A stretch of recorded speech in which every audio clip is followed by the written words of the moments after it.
Adam Smith is very rarely read. He's worshipped, but not read. And so, for example, everyone's heard of the phrase invisible hand, but almost no one knows how he used it. The term invisible hand actually does appear in his classic Wealth of Nations once.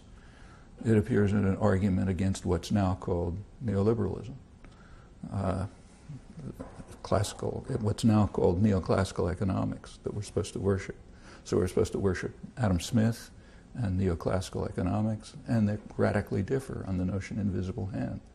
Adam Smith was concerned, as David Ricardo later was, that if there was free movement of capital and free import of goods, he was concerned about England. He said England will suffer because British capitalists will invest abroad and they'll import from abroad, and that'll harm the English economy. Ricardo had similar concerns.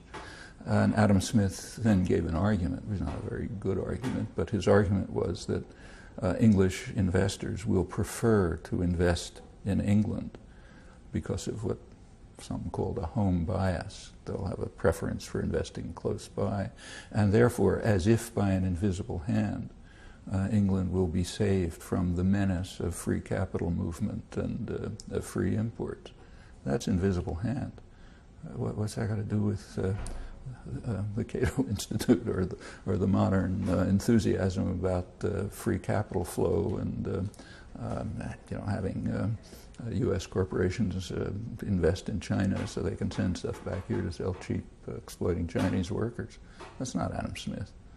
And it goes right across the board. I mean, everyone who went to college learned the first paragraph of Wealth of Nations, in which he talks about how wonderful division of labor is, allows for all kind of efficiency and productivity and so on.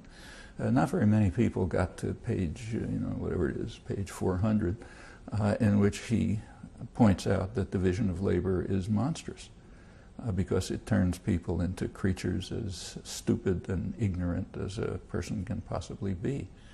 A person who just becomes a machine. And that's a terrible attack on fundamental human rights. And therefore, he says, in any civilized society, the government is going to have to intervene to prevent division of labor. How many people get that far? In fact, Smith does give arguments for markets, rather nuanced arguments. Or just take what they call trade. The so-called conservatives are very excited that trade is increasing. So, for example, NAFTA is supposed to be a great triumph of conservatism. It increased trade between Mexico and the United States. Well, it's true that cross-border interactions between Mexico and the United States increased, but would Adam Smith or any classical liberal or traditional conservative have called that trade?